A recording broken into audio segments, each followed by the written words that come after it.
Okay. So anyway, Dave and I had lots of fun together. We stayed on that farm until 1949, and then we got a chance, or Dad got a chance, to get 80 acres with a promise of rent it and buy or lease purchase. It wasn't true, and it never really happened, but that was what they told them. It was the Alvord farm in Far West, Alvord? How do you spell that? Alvord. Mm. And we had 20 milk cows, had a barn, first class grade A milk, which means a lot in the farming industry because if you have grade A milk, then you get more money for it. And Dave and I would be the ones that did the milking of the cows. Dad was smart. He had 5 boys, and he decided that that's what we would learn to do growing up is to run the farm. Mm. So we had sugar beets and hay and grain mainly, and once in a while it'd be tomatoes because they had the Hooper tomato days in those days. But we lived in Far West. What? Tell us about the tomatoes and why they're so good out there. It seems like it's because they're on the edge of the Great Salt Lake, Mm-hmm. and there's a lot of salt in the soil. And that's the only thing I can give you to explain why they're so good. But that was why they're famous for the Hooper Tomato Days. Mm-hmm. So anyway, but getting back to Far West, we milked 20 cows, and we used to build huts in the hay, and we go hide in the huts. We had Dave and I would ride calves, and we took the big. We had a bull that was about 10 hands high. It was a big bull that we used to breed the cows, and Dave and I would hook it on the chain and put the chain through his nose, through the ring in his nose, and then we take turns riding that bull, Oh my gosh. like we're cowboys. We learned how to do bull riding when we were kids. Did the bull ever buck? Oh yeah, the bull was real. It was a real buck and bronco. We rode calves in the fields. We'd herd the calves into a corner and fence them off, and then we'd ride them out. All the kids in the neighborhood would come down to our pasture, and we'd ride calves on Sunday afternoons after church. I had a horse that I used to call my own, and he was called Rusty, and he was like a quarter horse, and I would get my Uncle Earl's saddle, and then I would ride that horse just like I was a roping cowboy, and Jay McFarland had given a horse to me because he was moving to Wyoming and didn't have a way to have the horse, so he gave it to us. And that was one of the greatest things ever. And then my uncle, one of my uncles, had a thoroughbred, and he gave that to us. So Dave and I would ride the horses together. We'd ride a horse to church, we'd ride a horse to Mutual, and then we'd cat around all night with the horses. Oh my gosh. That's so great. I had no idea you rode horses around the town. Yeah, that's right. It was all farmlands, though, right? Yeah, it was pretty much all farmland. But there was a regular highway that went from Ogden to Plain City, and we rode the horse down that road. And our home was off the beaten path a little bit, down by the Walquist Junior High School, and we lived there. This is kind of funny. The home we lived in was a converted chicken coop, and it wasn't fancy. It was pretty rustic, and Mom and Dad thought it was okay. And of course, we were always embarrassed to bring our friends home because it was not like the homes of our friends. Wow. And we lived there for quite a while in that chicken coop. It had a kitchen they'd built onto it, but the bedrooms had sloped roof just like a chicken coop. And we had a big window in the bedroom that we'd climb out of at night and get away and run away and hide. What year do you think that was? The chicken coop house.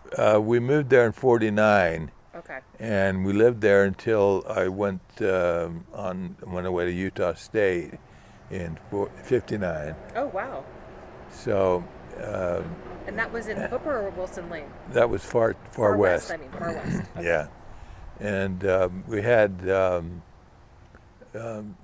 lots of sugar beets, and we would thin the beets for 5 cents a row. And thin the beets, it means you have to get down on your knees. And Mom would go ahead of us with a hoe, and we'd have to crawl behind Mom, making sure that they were thinned properly. We did that day on end in the beginning of summer. And then in the fall, the sugar beets had to be topped. And so they were brought out of the ground by a machine and to dig the sugar beets. And the topper had a hook on the end of it and a big long blade. And you'd reach down and grab the potato, hold it in your left hand, and then chop the top off and then toss it into a big pile. I have scars on this finger, on this finger, on this finger, on here, from hitting myself with a beet topper. And of course, it wasn't a little cut, it was a big cut. Right. Because it had a lot of force behind it. Yeah. But that's what happens. I even cut my elbow. I can't find the scar now. But I decided I wanted to walk through the shed with my eyes closed. And a hoe came down, a beet hoe, came down off the rafters and whacked me on the arm and cut a big gash in my arm. Why did you want to walk through the barn with your eyes closed? To see if I could. So when did you start whistling? That's funny too.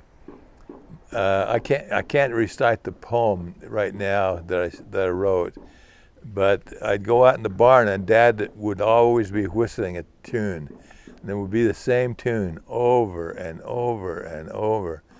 And so one day I decided that I would go in there and I would whistle a different tune, and see how long it took him to pick up on it. And it wouldn't be long. I'd be whistling something by Ricky Nelson, and Dad would be whistling something by Ricky Nelson.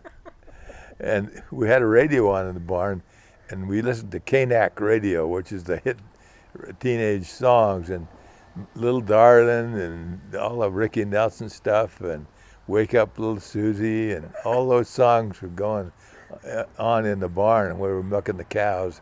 So this must have been like 1955, 56. Yeah, I was probably 12 or 13 at that time. Okay. Dave would have been 16, 17. Remember the time you sang on the radio? Yeah, that was when I lived in Hooper. What's her name? Kathy Garner and I went to sing "Have I Done Any Good in the World Today" from the church books, but we were picked out to be the ones to go sing that day on the radio. Why did they pick you guys? We're the best singers. Oh. I was always the best singer. Mm-hmm. In fact, what I didn't tell you is that during the war, at the Ward Christmas party in Hooper, Dave and I sang "I'll Be Home for Christmas." Oh boy. And I'm like crying now. I know. Dad was, by then he was in Germany and the war wasn't over yet. We were sure it was going to end soon, but Dave and I stood up there and sang that song. And there wasn't a dry eye anywhere in the house. We were both good singers. Yeah. In fact, Dave took singing lessons from George Manning, the great vocal trainer who was famous all around Ogden for being a vocal teacher. And he was my grandmother's brother. Oh, okay. But everybody said Uncle George taught Dave to sing. But I knew I was a better singer than Dave. Yeah. And because one time, all the time, I would go down to the pasture to get the cows in far west. We'd bring the cows up in the pasture to milk them. And I'd go down there and get the cows, and I would sing over and over and over Old Man River, Mm.